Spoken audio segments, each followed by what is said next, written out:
We can't wait for people to come and give us handouts. You saw what happened with USAID, yes. And how many people lost jobs. So many, true. Exactly. If you wait for handouts, we will cripple ourselves. We need to change that mindset from handout to a hand up, that actually we are, people are brilliant. We can, if you just help people and give them a hand up, teach a man to fish, then you don't need to keep feeding him every day with fish. He will be able to feed his family. So that's the mindset we need to have even in our rural community. Because remember, those are our aunties, uncles, grandparents who are out there. Your little salary that you get here in the city is what they'll be asking for. So you try pay rent and whatever, and yes, you're calling it black tax. But if you just give them a hand up and they're able to generate their own money, then even you are able to stretch your salary to do other things for yourself. Now you don't have to send them exactly. Money.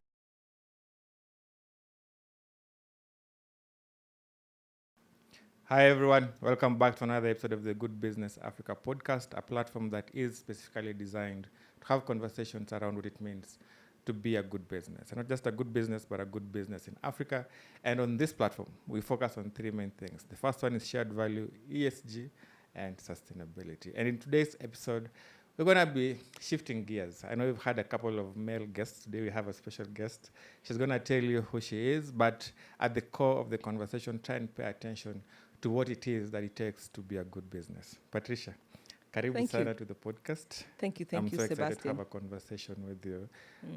Just for introduction purposes, just look into the camera and tell people who you are and what you do. All right. My name is Patricia Kingori Mugendi. I'm the director of CorpsAfrica Kenya, an organization that deals with young people, youth specifically, and volunteerism. So that's about basically me, yes. But it's an international NGO across 11 countries. Okay, what is the focus of the NGO? The focus of the NGO is actually working with communities and making a difference or bringing development, but through young people. So we work with what we call Gen Z right now, but as a definition of youth as we know it, it's anywhere between 18 to 35, but most of our volunteers are anywhere between 20 and 29, and they're all graduates. Oh, so you focus on graduates? Yes, we focus on graduates. Okay. If someone was to come to you and be like, give us an elevator pitch of what CorpsAfrica is. I used to pronounce it as CorpsAfrica. I was like, there has to be something wrong with my pronunciation. But if you were to give an elevator pitch of what CorpsAfrica is, what would you say it is? CorpsAfrica is an international NGO that seeks to impact young people through volunteerism. And this impact is done at community level, under-resourced communities, to bring about a fundamental change, both to the young person who's the volunteer and to the community in a way that is sustainable. Yeah. People say, guys, in ESG and sustainability and impact, organizations love their acronyms. And I was looking at the acronyms on your website. There's the human-centered design perspective that you look at. But there's also another one that I kind of struggled with. Can you tell us about that? Let me just find the exact acronym, even as you answer. So our approach to development is different from many, many NGOs. Actually, I'd say from all NGOs. Yes. So our approach to development is, first of all, overarched by what we call community-led development. In other words, the development we take to communities is inclusive of the communities. It's participatory. It is led, owned, and driven by the community, with the volunteer acting as a facilitator. So it's what the community has to have a buy-in into what they're doing. Yes, it is the community. You're making a difference in community. The community has to have a buy-in, have to have ownership, and have to know what they want. They have the idea of development must come from them, because it is only the wearer of the shoe who knows where who knows where the shoe pinches. So our approach is participatory. So when we place a volunteer in an under-resourced community, the first thing they do is we have that approach of community-led development. So all the development has to be led, owned, and by the community, and there has to be participation of the community. Number 2 is what we call human-centered design approach. This is a problem-solving approach where the people are at the center of the approach, and you utilize, you do what we call like experimentation, ideations, experimentation to try and make sure that whatever project you want to do is sustainable and workable and is actually meeting the objective of the community. We call that HCD. And then we have what we call asset-based community development. Even when you go to a community that's under-resourced, they have their assets. And assets really vary, as you know. It's not, doesn't have to be just money. It could be property. It could be the social network. It could be just the knowledge and the skills that they've harnessed over the years as they've lived in that environment. So helping every community understand that despite your current situation, you have resources that you can leverage for your own development. So we help them identify these assets through community mapping, and then help them to see how can they utilize whatever assets they have to address the many myriads of problems that they have within the community. So basically our approach is not handout, it's a hand up. Because we are utilizing their resources, their knowledge, their ownership, and then we just give them a little bit of a hand up to get to where they'd want to be. Well, what is community mapping? Is it the So community identification of the mapping, resources available? Community mapping is where you mobilize the communities, the villages. So for example, a volunteer may cover like 2 or 3 villages, all right? You mobilize them centrally, and every village sits in their group, and they map out their community and identify the whole area where the assets are, drawing it out completely like on a chart. This is where the river is, this is where the chief's place is, this is our school, and things like that. And then with that, they identify, so these are the assets we have. Then they identify their needs and try to match their needs to their assets to see this asset can solve this need.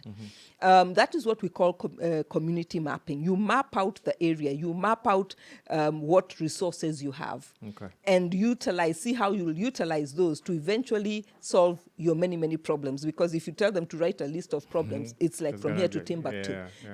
So now how do you then identify the community to go and So currently, we are pretty young in Kenya. The organization as a whole is started off in 2011, but the Kenya office, we are only 3 years old. So we've currently covered 16 counties.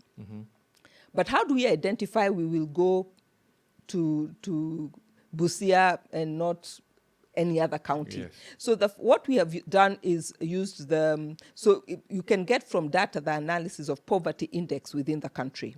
And you are able to identify there are certain counties where the poverty level is high. So we identify those counties. Then within those counties, we have to look at other parameters. So remember, we are going to get a volunteer and keep them in that area for 1 year. So security and safety is an important part of it. So for example, you'll find poverty may be quite high, maybe in the northern parts of Kenya, country, but because of the security issues, we have not really gone into those areas because we have to provide enough safety and security for our volunteers as they work within the communities, all right? So then once we identify that, we knock at the door of the county commissioners and ask them, all right, we'd like to come and work with the communities in your region. We of course have the letters from the PBO, the regulator. And then once we are in the county, you'll find that one county is not, the level of poverty is not the same. Take Tharaka Nithi. If you go to the side of Nithi, it's very, very fertile. Drop a banana, peel, and tomorrow you have a banana tree. If you go to the Tharaka side, it's extremely dry, and the poverty index is very high. So in a county like Tharaka Nithi, we've done a lot of work in the Tharaka side. So you have to identify within there where the poverty is higher, and then from there work with the local chiefs and Nyumba Kumi initiatives. Yes, and those we call them gatekeepers, and then they will help you identify the villages that are needy. Okay. And then that is where now we place our volunteers. But this is a step by step. So we can stay in a county even for a couple of years, because you start and work with these 3 villages. The next volunteer next year will maybe move to the next ward and things like that, as we try to make long-lasting impact within the area. The volunteers specifically from those regions, so you can take a volunteer from Kitale and take them to... Actually, we Mombasa. deliberately try to make sure they don't go back to their counties, because we have to appreciate we have a problem in our nation called tribalism, which rears its head every time we get close to elections. By 2027, God help us. But you see, when you place somebody from Busia and take them to Kitui, they probably would never have stepped into Kitui, because why are you going to Kitui anyway in the first place and you don't have anything there, unless maybe school. Sometimes schools can take you to those places. But when you take people to different tribes, there are certain things that happen. One, you appreciate the culture and the diversity that there is. Then you suddenly realize they're actually people like you, and there are a lot of beautiful things about them. Communities are so beautiful, and they're so warm and welcoming. And then from there you realize that this generation of young people, who are the leaders of today and tomorrow, it changes their mindset and their perception and their prejudices, which sometimes one carries without realizing. You don't know why you have a prejudice, maybe because you kept hearing it from back home, but there is no basis for it. Yes. So it helps us appreciate the culture and the diversity of our nation. Okay. From what you said earlier, when you go to any community and you ask them what their problem is, there's going to be an endless list of it. Absolutely. And so do you have like specific focus areas? Do you solve water problems? Do you solve, what exactly do you focus on when you go to different communities? So we are the one NGO that goes with a blank piece of paper. Okay. The reason being, the projects that we ultimately do are community driven. The community has to say where the shoe pinches and what they'd want. All right? We do not do big, humongous projects. Okay. We do small-scale, high-impact projects. But if I look at, for example, so like in the last 3 years, we've done about 86 projects across the country. Okay. They basically address SDGs like no poverty, SDG number 1. They address SDGs like zero hunger. Yes. Because you'll find there are quite a number of them on livestock. They address, some of them have even addressed issues on health and on education. And then number 17, partnership with all. Because when we work with the community, after doing that mapping that I talked about, we encourage them to form a CBO. Okay. A CBO, and have it registered, because you do that online. Why do we say that? Because when a community comes together and works together as a corporate body, as a CBO, they're able to even raise funds through that registered certificate. Yes. And we have seen projects that started off very simple, like we have one project in Kiambu. They actually wanted a hatchery, but because we require that the community raises 25% of the cost of every project. That's why our projects are small scale. They could not raise enough for it, all right? Okay. So they wanted a hatchery, or just a hatching, the hatchery machine, the incubator. Yes. So they started off with where they could scratch themselves, and they started with a tree nursery. Okay. And they sold the trees and saved money, and they got the incubator. The sales from the tree. The sales from the tree gave birth to an incubator. What they initially wanted. Exactly, what they initially wanted. Now, when they got in the incubator, they were hatching usually the improved Kenyan chickens that are in the village. They realized these chickens need to eat. And if you go and buy just food from the shop, it's very expensive, not sustainable. So like now the feeds for the chickens. The feeds for the chickens. So what they do, using the same certification, the CBO registration, they approached the county government, and they got help in starting to grow azolla. Okay. Azolla is a kind of algae. Yeah, the protein. Yes, the one that, with very high protein. Very good. And then on top of that, they went back again and got some additional funding, and they kept the black soldier fly. Yes.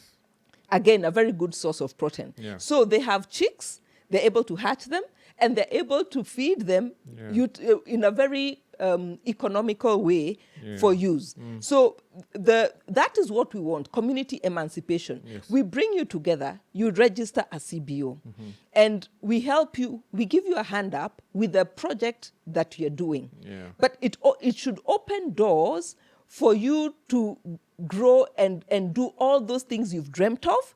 We've kind of like opened that ticket and told you, right, move on now from here. Yeah. So with every community we help, we insist on working with a CBO, and they open up bank account, and they have officials who should be accountable to the rest of the community.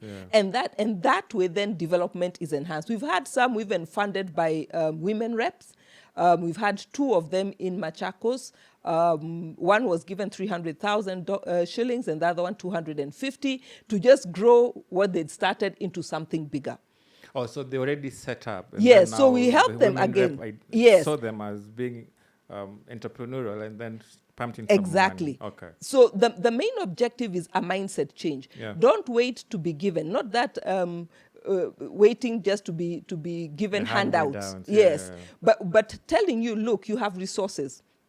Utilize these resources and lift yourself up from this level to where you want to be. Yeah. Yes. Why is this important to CorpsAfrica?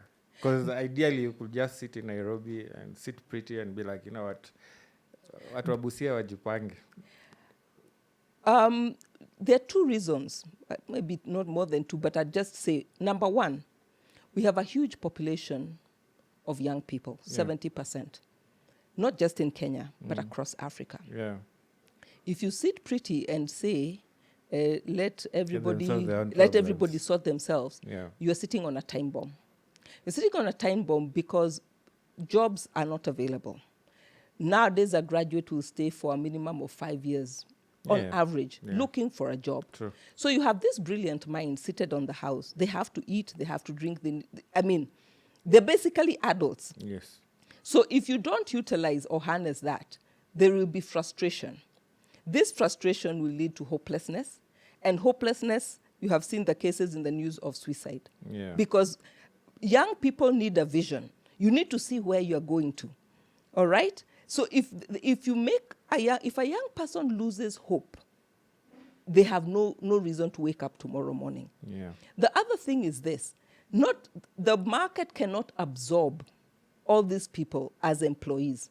So we need people to start thinking in an entrepreneurial basis. You do not, just because you studied law, you don't need, yes, you don't necessarily need to do that. So when you take these young people out there and they work in different communities, your eyes open. You may go into Kitui and realize there's plenty of honey, but where I come back from, honey is so expensive. Yeah. If I could just be a broker and just sell it, I don't need to sit at home idle, doing nothing. And we've had many entrepreneurs come out from this program and even employ people. So there is that issue that we cannot run away from as a nation. As organizations, we have to face that fact, because we have to live a nation that is that the young people can take over and it continues running. Yeah. So this opportunity of 1 year of service is actually preparing this young person with hands-on experience on how to build resilience. Even if you don't get the job you are dreaming of, there are many routes to get to your dream. Yes. So don't wait for that one of just writing a CV and looking at LinkedIn. It may open some doors, but it doesn't open doors for everybody. What do you do in the meantime? So it helps build resilience. Number 2, we can't wait for people to come and give us handouts. You saw what happened with USAID, yes. And how many people lost jobs. So many, true. Exactly. If you wait for handouts, we will cripple ourselves. We need to change that mindset from handout to a hand up, that actually we are people are brilliant. We can, if you just help people and give them a hand up, Teach a man to fish. Then Yeah. you don't need to keep feeding him every day with fish. He Yeah. will be able to feed his family. Yeah. So that's the mindset we need to have even in our rural community. Because remember, those are our aunties, uncles, grandparents who are out there. Yeah. Your little salary that you get here in the city is what they'll be asking for. So you try then you pay call it rent and black whatever, tax. and yes, you're calling it black tax. But Yeah. if you just give them a hand up and they're able to generate their own money, Yeah.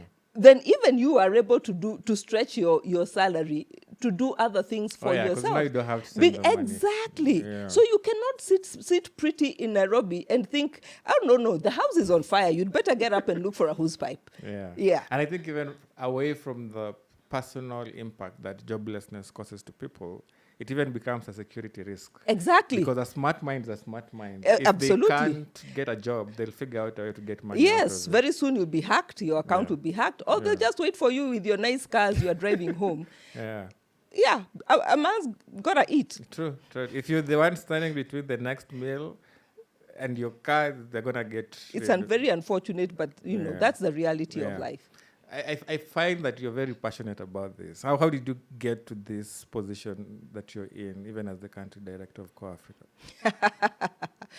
Believe you, I've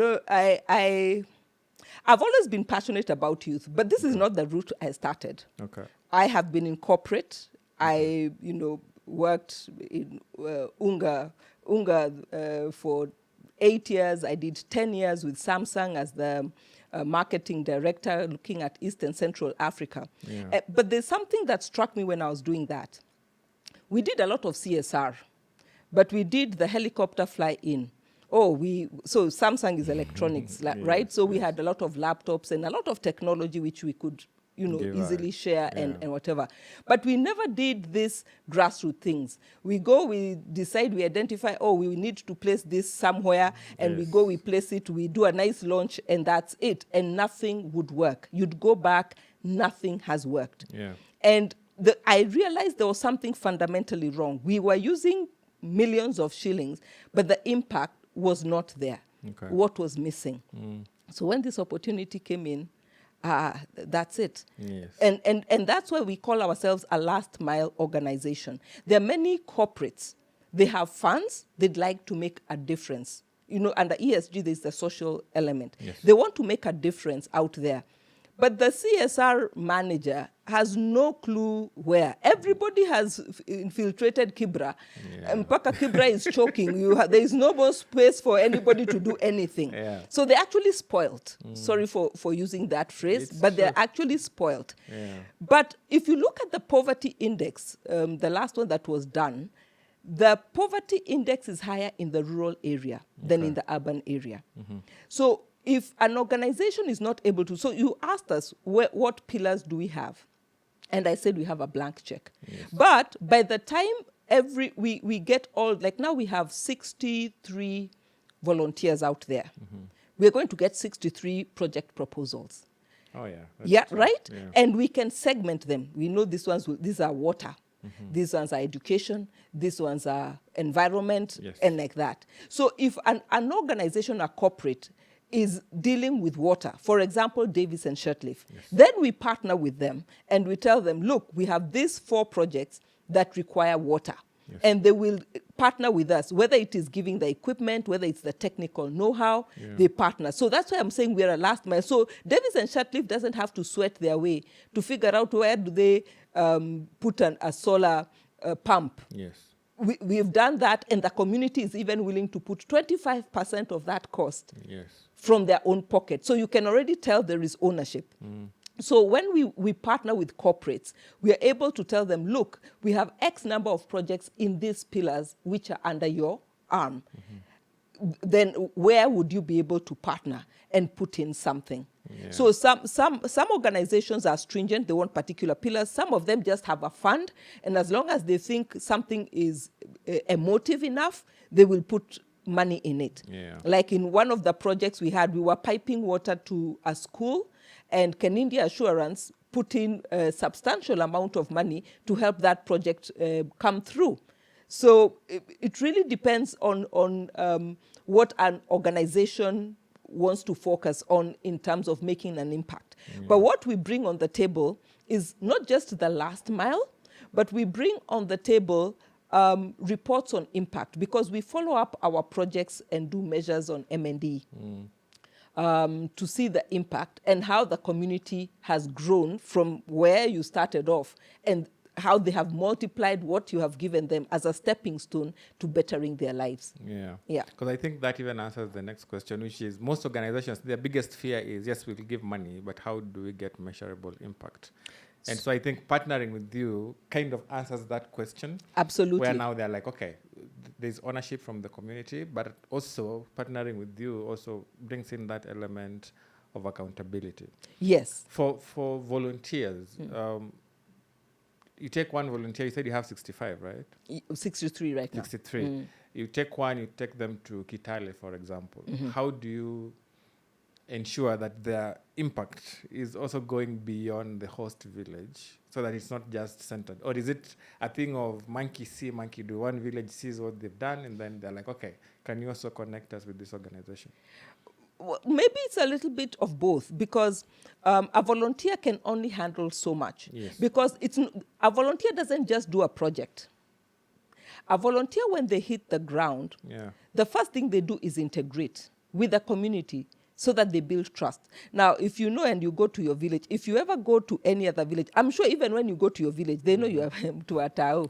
You know, they can just assess you and they tell you you are not one of us. All right? Yeah. So there has to be an integration until the community accepts this volunteer as part of them. And the acceptance is usually so deep, they even give them the local language name. So if you're in Maasai land, you get a Maasai name. If you're in Kamba land, you get a Kamba name. And then after that, we have what we call activities. Activities are small things that have a socio-economic impact. Let me give you an example. Right now, if you go into Carrefour, maybe not, you may not you, probably your girlfriend or your wife. If they have to buy, any woman will tell you that if you want to go and buy the liquid soap, liquid soap that will normally wash utensils and other stuff, a 5-liter container is probably just maybe 1,500, heading towards 2K. Yes. All right? If I told you that if with 300 or 400 shillings, I can make liquid soap 10 liters. All right? Yeah. So look at it in terms of socioeconomic impact. Look at it from the village lady. So here is a village mama. She has managed to get, even if it's a chama, because they also form chamas. Yes. So there is a chama of 10 women. They put everybody, they contribute their 20 bob every week, and they get 300, 400 shillings. They go, they buy the raw material. The volunteer comes in and shows them how to make liquid soap. They make liquid soap, and everybody goes home, so there are 10 of them with a liter of liquid soap. Now, they can also sell that. Even if they sold that 1 liter for 100 bob each, and there are 10 of them, they've made 1,000 shillings, right? If you less the 300 bob for the capital, you have more than 100%. Yes. Right? They have 700 bob. Now, with 700 bob, for you, maybe you may not see it much, because if you walk into Nando's, probably that will not get you a packet of chips. But what will that woman do? She has 700 bob. She can go and buy chicks. A chick is about 50, 100 bob, depending on the age and where you are. So if she buys her 5 chicks and saves the 200, these chicks, she'll just keep feeding them with the little stuff that remains in the house. In a short while, those 5 chicks will be laying eggs. The eggs will be hatched. She soon have from 5 chicks, if every chicken gets maybe 10 chicks, how many chicks does he have? Even if it's 3. Even if it's 3, look at the exponential. And then now she has even jogos to sell over Christmas time. Right now, go and try and buy a nice jogo in the village. It's about 1,500 shillings. Can you see the impact of that one activity on a household? It's a lot. So there is those activities that we train our volunteers to have. So across the year, the whole year of service, they are meeting with groups and training them on these socioeconomic activities. Very different. And not just such activities, even on financial literacy. How do you keep books? Menstrual health. teaching schools, you'll be surprised, schools in the rural areas, they don't even have teachers. So they'll go and train. So they do a lot of that, which has a lot of impact just at the household level. And then now at the end of it, you have the community project, which is now the bigger thing. But the biggest work is actually changing the life of a household because of an activity. Yeah. If you can impact one, you can impact 10. Yes, and you can see if this is a service for 1 year, how many households they'll have impacted. Yeah, yes. It's quite a number. From a community's perspective, because I see you focus a lot on community, how do you then ensure that the groups you're working with have proper governance structures, or they have to come up with that themselves, like figuring out who the treasurer is, the chairperson is? So when that is at the CBO level. Okay. So when we do the community mapping, every village selects their representative. Now, villagers know each other. They know you, they can trust you, and you, they cannot trust you. All right? Yes. What we try to do is that ensure the committee is balanced. It's balanced in terms of gender, in terms of youth, ages, so that the youth are also represented. And if there are even people living with disabilities, they're also a part of it. So this committee, which is usually maybe 12 to 15 members, now they then select who is their chairman, assistant, treasurer, secretary. All of them are put in there, and then they're the ones who will be part of registering the CBO. Yes, and we also we involve the local county, I can't remember what they're called, but there's the social workers who help them in terms of governance over CBO. And we also help them with M&D training so that they also know how do they keep records of the projects they're doing to ensure they're meeting their objective. Okay. From a measurements perspective, and I saw you highlighted some of the SDGs that you focus on. Which one would you say stands out the most in the work that you do? And no poverty. No poverty. No poverty, number one. Yeah. And number 17, I think yes, because at the end of the day, if I've impacted a household, even if I don't do a project, you have reduced poverty. Yeah. All right? So poverty would be number one. It cuts across whether we are doing activities or projects. And number 17, because we partner with the communities through these CBOs, then there's that element of number 17. Then the rest now come in depending on the different projects that the communities want. Okay. From an accountability perspective, say an ESG fund or a corporate, like you mentioned, Davis and Shatley, for example, wants to partner with you, and they're like, okay, we have this budget, these are key areas of focus, and we want you to run with this project. How do you then ensure that you're providing them with credible and auditable data so that they actually can sit back and say, these numbers that we were given actually are the true numbers of the impact that we've had? So we have no problem sharing data. Okay. We collect data. We collect data because, remember, we are also funded. Yes. And our funder also wants to see accountability on what the impact that their funds are making. All right? So we collect data. Every volunteer on a weekly basis is collecting data of the teams and the groups they're meeting and what they're training them on or what activities they're doing. So we have like huge data in that sense. Number two is that you see, there are organizations that will give you money and tell you they want it specifically to be used for this project. Yes. So in that case, you're able to keep updating them, even if it's on a quarterly or a 6-monthly basis, how once the project is launched, what the process is, and transparency on all the things that were purchased, because we keep receipts, and because we're also accounting for the monies that we've also injected in that project, because we also put in a bit of money into the projects. Then, of course, there is the follow-up, and right now, even as we finished 3 years, we still follow up the very first projects we did with the first cohort. So there is that continuity. Next, we will actually invite you to come and visit, even when we are launching or when we are doing the visits. It's open. How much is a little bit of money? You said you put in a little bit of money. For us, Okay. it really depends on. So normally we try and cap it at about 200,000 max. But sometimes we find that there are projects that, even if we put the 200,000 and the community puts in their 25, you'll still find there are gaps. Yes. So these gaps, we have to do fundraising. This is where we look for partners to top up that gap. And the gaps really vary from projects. Some of them will not even utilize the 200,000. Some of them, if we give them 100, they've hit their budget. Yes. Depending, like, if, for example, starting a tree nursery, 100 is a lot. Yes, you don't need all that money. Yeah. But if you're building an ECD class, then you'll find that exactly. Okay. Let's look at now the bigger Pan-African vision. You said you're in 11 countries? Yes. Are you looking to get to the 54 countries? That is our dream.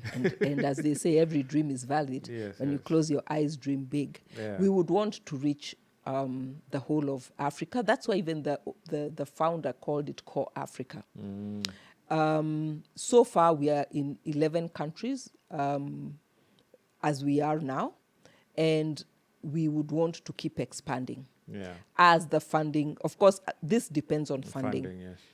It depends on funding.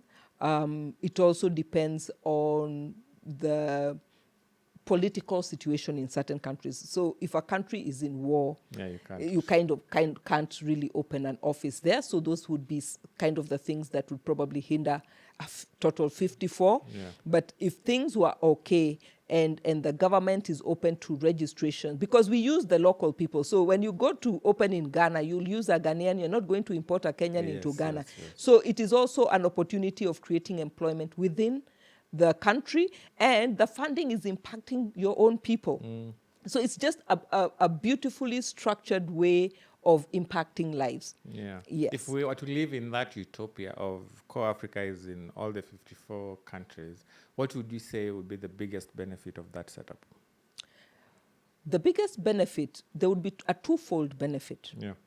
The first one would be on the youth, because this is an opportunity of having practical hands-on experience. It is a service that builds resilience, humility, servant leadership, patience, and the person who comes out of this program, the difference is like, if I were to put it picturesque, they walked in like a caterpillar and left like a butterfly. Yeah. That is Fully how different. empowered. Yes, very empowered, and even believing in themselves, in their ability that, look, I survived in this place where we were fetching water from the river. Yeah. Really, where can't I survive?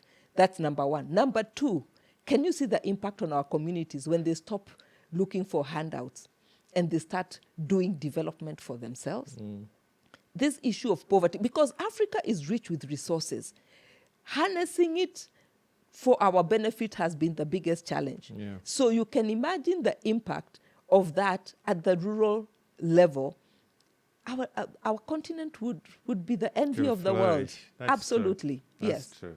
We want to wrap up. I have 3 questions, but those ones I'm going to ask to one of the volunteers who've gone through your program. Yes. But for you, if you were to drive down one message to anyone who's watching, what would it be? If you can use this camera and also share how guys can reach out to you.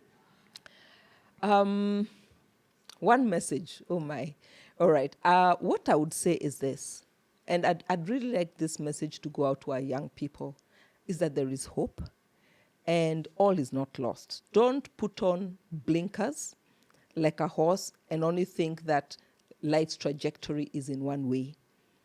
There are many ways of ultimately reaching the dream of your heart. And this program is open to all graduates. You can follow us on Facebook, on Instagram, on LinkedIn, and just look for CorpsAfrica. And even if you're watching this from outside of Kenya, it will just put in the stroke of the country. But if you look for CorpsAfrica, you'll see the countries that we are in. We recruit or take in new volunteers every year. The adverts usually run from February to April across most of the countries. So it's an online application. Click, apply, and tell us why you want to be a volunteer. And I wish you the best. It's very tight. We hope for more funding so that we can take in more. But right now, it's quite competitive to get that opportunity, but the opportunity is there. Don't say it's very tough. Give it a try. You never know when the Lord opens for you that opportunity. To the corporates out there, we as an international NGO that believes in integrity, transparency, and sustainability, reach out to us. If you're wondering where do you take this money, even for the philanthropists, there are many Kenyans out there who are generous, but you don't know how you can use that money to make a difference in the lives of somebody else. We are here as an organization with transparency, and we will show you the impact that we are making right out there in our own communities across the nation. Thank you. All right. Thank you, Patricia. Let me wrap up with your volunteer, and then you can wrap it up. Thank you.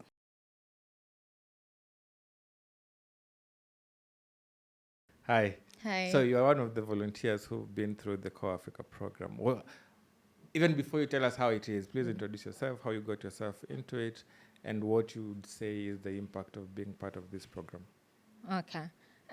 So my name is Gladys Kandie. I'm a training assistant right now at CorpsAfrica, but Okay. also an alumna of the CorpsAfrica Kenya volunteer program. Okay. So I was there in the first cohort when CorpsAfrica started in late 2022. Okay. I think I applied. I saw the opportunity around February, and then I applied.